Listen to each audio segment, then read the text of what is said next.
Hello, good afternoon. Welcome to the fourth episode of Cool Chiefs. And today I have Liza Baker, and she spells it Lisa, but she pronounces it Liza. And that that still stumps me every now and again. I'm not gonna lie, Liza. I have to remind myself. And today we're here to talk about the fact that even though we're in midlife, and even though we are either facing menopause or in menopause or after menopause, that we are not broken. And Lisa's here to tell us a little bit about what we can do to own this part of our journey. And before I have Liza introduce herself, I want, for those people who don't know me, I'm Jack Perez. I'm the founder and CEO of Kuel. Kuel is an online community and a curated shopping experience for women in midlife. The Kuel shop, focuses on women entrepreneurs. So the whole concept is products and services by women for women. You can go out and find something very unique to yourself, for yourself, for a gift for someone else, and then also feel good because you are empowering a woman-owned business. But let's get into the meat of what we're going to talk about. But before, Liza, could you do a little bit of an introduction on, who you are and why you know so much about menopause, and can you introduce yourself to the Kuel Life community? Sure. Well, just a point though, if you can spell Kuel Life Kuel, then I can spell my name how I want. Absolutely, yes. That just occurred to me while you were talking. I'm right. I have some nerve, right? You have some nerve talking about my name. So I'm Liza, and I am an integrative nutrition health coach. And I actually came to my work through the culinary world. I used to be a caterer. I'm a professionally trained chef, and after having children, I discovered that catering and children don't mix. So your clients need you nights, weekends, and holidays, and your kids need you nights, weekends, and holidays. So I stepped away from that. I became an administrative assistant. I did all kinds of things, and the whole time I'm like, gotta get back to food, gotta get back to food. And the way I got back to food was when we lived in Southern California. We lived right next to the farmer's market, and I discovered the amazing joys of eating local food, seasonal food, and also noticed that at the same time my family's health was getting better and better. So I started teaching people how to cook from scratch at home, because a lot of people don't do that and don't really know how to do that and meal plan so that it's actually sustainable. And then after a while, I thought, yes, it is the food, but there's a lot more to what nourishes us and doesn't. So in integrative nutrition, we talk about secondary foods, which is what we put in our mouths, and primary foods, which is everything else that nourishes you or doesn't. So it can be your relationships, career, spiritual practice, physical activity, amount of sleep, time in nature, like all those things either nourish you or toxify you. Sure. So I became an integrative nutrition health coach for that reason, is that I felt like, yes, people are seeing some good changes with their food, but there's so much other stuff. And of course, I'm a woman in menopause. So I was like, well, been Right. there, done that, and had a relatively easy time of it, and was starting to think about why are so many women not having an easy time of it. Okay, so let's talk about that, because that's what we're hoping to give the audience is. I think you said you had like three very concrete, I think you referred to them as the 3 C's. Yes, the 3 C's, exactly. On what we should be doing or looking to do during this change in life. So hit us with, what's the first C? What do we need to? Okay, you know what? Can I back up 1 second actually and go back to our topic of you're not broken? Oh, yeah. Because I think the really important sort of undergirding, the foundation for my work really is that when we go through puberty, when we go through pregnancy, our hormones go berserk. But what happens? In puberty, some people even celebrate it. They have parties when their daughters get their period, things like that. It's like, this is normal, it's okay, this will pass. When you're pregnant, same thing. Everyone's like, don't worry, this is normal, this is common. Right. You get to perimenopause, and everybody in the world is telling you there's something wrong with you. Your hormones are broken. They are wrong. They are out of balance. They are not doing what they're supposed to do. And guess what? They're doing exactly what they're supposed to do. I can't believe that you brought that up. That is such a good point. You're absolutely right. It's totally not original. I'm going to say I get that from several different people. Yeah, but it's still really worthwhile mentioning it here. You're right. When we go through puberty, like even I come from the Latin American world, and the quinceañera, when you turn 15, it's like this big coming of age. And you get a wedding. You get a baby shower when you're pregnant, and you get lots of presents, right? You get lots of presents. You don't really get a menopause party. No, but dang it, let's start it. I agree. I think we should have a menopause party. Yes. Right, so then the other point that I want to make is there are certain times of our lives, and this comes from the work of Tanya Elfersey, who's a wonderful person people should check out. She talks about there are certain sensitive times for our hormones, and puberty is one, pregnancy is one, perimenopause is one. And then Linda Condrio talks in her book about the fact that, when you're pregnant, at the end of 9 months, you have this beautiful new child, new baby. If everything goes according to plan, you're giving birth to a new being. And she said, the way I like to frame perimenopause is that you are giving birth to yourself. This is finally you. I like this. I know. So it's like all these crazy hormones. If you can really frame that as, this is my chance to really become who I want to be. The kids are leaving, that, the career may or may not be what it should be. But anyway, your life is at a point where you can now become the you were supposed to be, the you were meant to be, because you now no longer have other people that you have to constantly worry about nurturing. I love that perspective. Yeah. So my 3 C's really come from that idea that, we're not broken. Okay. And this is our chance to make ourselves, to create ourselves anew sometimes. Sometimes it's something we never thought about doing before. And sometimes it's like, I want to go back to what I was before I was mom, before I was honey, So that's where I come from in my work. And my 3 C's stand for community, comparison, and care. Yes. Okay. So let's talk community. Yeah. Tell me about what your perspective is on community. Yeah, so community is super important. We know that it takes a village. And I think as women, most of us are very good at relying on our village. And when we get to perimenopause, our village needs to shift a little bit, because you may have been able to talk to your husband about something before, but if you come home and you are just in a rage, or you've had a horrible hot flash, or you come home and you're just like, it's falling apart. He's not going to get it. He really isn't.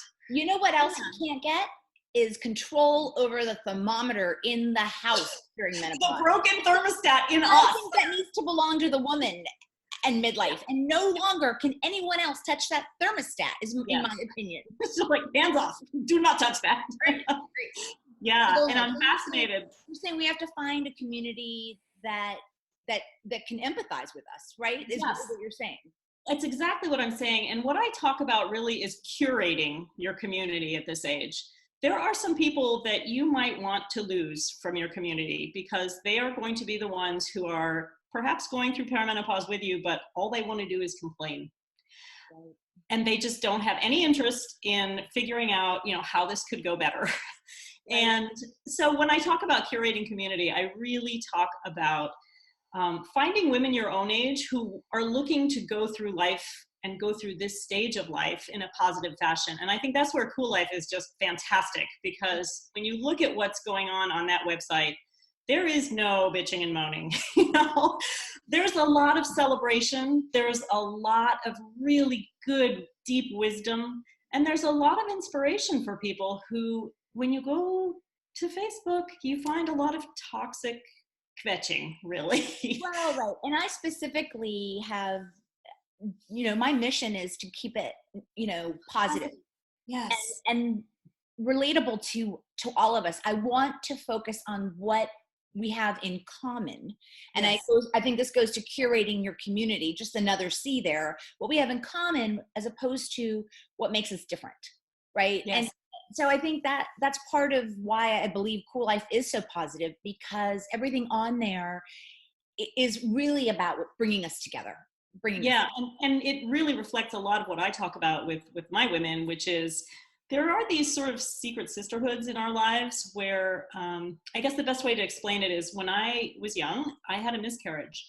And you know, it's very personal. You don't go telling everybody about it. And yet when you say something about it, people immediately respond with, oh, I had two. My sister had one. My cousin had one. I'm so sorry. I understand what you're going through. It's like, why were we so embarrassed to talk about this? I don't know, but I can raise my hand. I had one as well. Yeah. And it made me realize that all you got to do is speak up. Yeah. In the right village, in the right community, if you speak up, people are there for you. Yeah. And that's a part of positivity that I'm talking about when I say curate your community. You want to surround yourself with people who get it. I call them your Veeps, not like Julia Louis-Dreyfus, but you're right. You're very empathetic peeps. The ones who are going to awesome. I like that. Yeah. So the ones who are going to lift you up. So what's the second C? So the second C is comparison. And I think by this point, where this is going. By this point, I think we all pretty much have heard the advice that don't go on Facebook. Don't go on Instagram because everybody's life is going to make you feel rotten. Well, my take on that is, you know, on Facebook, on Instagram, we are all passing as unicorns and feeling like donkeys. That's my favorite way of saying it is you just, you know, you feel crappy. And yet you look at these other people and you're like, oh my God, I want her life. It's like, you know what? She feels crappy too. She's just not showing it. Oh, I know. So I actually have a phrase that I use and it's like, okay, are you Facebook happy or are you happy? Because Facebook isn't so authentic, you know? Right. Yes, exactly. So that's one aspect of comparison. And we all sort of know that in the back of our minds. Like we've been told that. Right. The other part that we don't talk about is how much we compare ourselves to who we used to be. And that You're huge. Yes. Oh my God, that is actually worse than comparison for me. Yeah. Making the comparison of what I could do 5 years ago, 10 years ago from an athletic perspective or, yes, you know, if especially from an athletic perspective. Yeah. Yep. That's actually worse. I think I beat myself up more comparing myself now to the woman who was a black belt, you know, in Taekwondo and trained at a level that, you know, elite athlete training kind of thing. And now, you know, I have arthritis and I'm in pain and And the quote, there are two quotes that I just love about this. One is from Eleanor Roosevelt who says, no one can make you feel inferior without your consent. Right. And when you compare yourself to yourself 20 years ago, you're giving yourself permission to feel lousy, right? And the other one comes from the founder of Bar 3, you know, the bar workouts. She says, I think the biggest attachment I face is attaching myself to who I used to be versus being present with who I am right now in this moment. And I just love that because to me, there are certain words that pop up when women are speaking where I just go, oop, check yourself. Right. And I used to is probably the biggest one. I used to walk, I used to run, I used to sleep, I used to eat, I used to cook, stop. Right. That was you 20 years ago. That was you even 5 years ago. And you're a different person now. And let's celebrate that and find what feels delicious in this moment instead of constantly thinking about us back then. You know? There's another quote, and I can't remember who said it, but it is one of my favorite comparison quotes. And it's, comparison is the thief of joy. Yes. Oh, I love that one. Right. Yeah. Yep. Got to post that one up every once in a while. Absolutely. Just to remind ourselves, right? Just a reminder. Yeah. So really that is the comparison part of the equation is let's find what's not just what's right for you, but what's right for you right now. Okay. And that could be anything. Like your job might need to change. Your spouse might need to change. You might need to change spouses. You know? Oh, I like that. Oh my God, that's really funny. Your spouse might need to change, or you might need to change spouses. That's even better. You know, just a thought, a suggestion. Okay, so we have curate your community. We have stop with the comparison. Yep, ditch the compare and despair, whether it's to yourself or to others. So what's the third one? So the third one probably goes the deepest, and that is care. And we hear a lot at this age about self-care. And I think the younger generations are getting it right because they're sort of, I see more of them standing up for themselves in that area than perhaps my generation did. But there's a lot of talk about self-care. You know, are you working out? Are you eating right? Are you having that green smoothie? Are you taking a day to go to the spa? Are you getting a massage? Are you meditating? Well, guess what that feels like? A lot of heavy lifting. That doesn't feel like self-care. It feels like a lot Thank you. Yes, because they are just things that we now put on our calendar, and it's one more thing to check off. So what I like to say is, let's not worry so much about whether somebody else considers this self-care, and let's talk about soul care. Like, what nourishes you on the deepest soul level? And it may not be what somebody else thinks is nourishing. So, you know, sometimes it can be as simple as saying to your spouse, you know what, tonight it's your turn to wash the dishes and put the kids to bed. I'm out. You know, it might be like all your girlfriends are going out. You always go out, and somehow you're just like, oh God, I really don't want to go tonight. You know, I want to spend the night on the couch with Outlander or, you know, Jamie Fraser. So evening with him, right? Right. So yeah, exactly. What I'm hearing is that part of soul care could be learning just to say no. It's a huge part of soul care. Learning to say no is huge. And you really can't say no unless you know where you're aligning. Right. If it's something that's aligned with your deep values down in your soul, you're probably going to be very happy to choose it. If it's something that you do because externally somebody expects you to, you're probably going to resent it a little bit. So a couple things for that. Great quote, expectations are just resentments waiting to happen. That's cool. Yeah. So, you know, if someone expects that every Tuesday night you're going to be out with your girlfriends and you don't want to go, right? It's kind of, you don't really want to go, right? So line up with what feels right for you and do it, no matter how small or how big. And I definitely think that as we age, or at least for me personally, I am a lot better at minding my boundaries. Yes, and I think that's something we acquire at this age, and we need to acquire it sooner. It would be nice, but I don't know that it was available to me before. I think it probably wasn't in a lot of ways, yeah. But anyway, what I really want to say about when you think about soul care and self-care, I think about it this way. Self-care is what Cosmo is telling you to do. The green smoothie, the massage, the mani-pedi, you know. The heavy lifting. So yeah, and the soul care is really what the cosmos is telling you to do. You know, Deepak Chopra says that we're made out of stardust. Like the cosmos is inside us.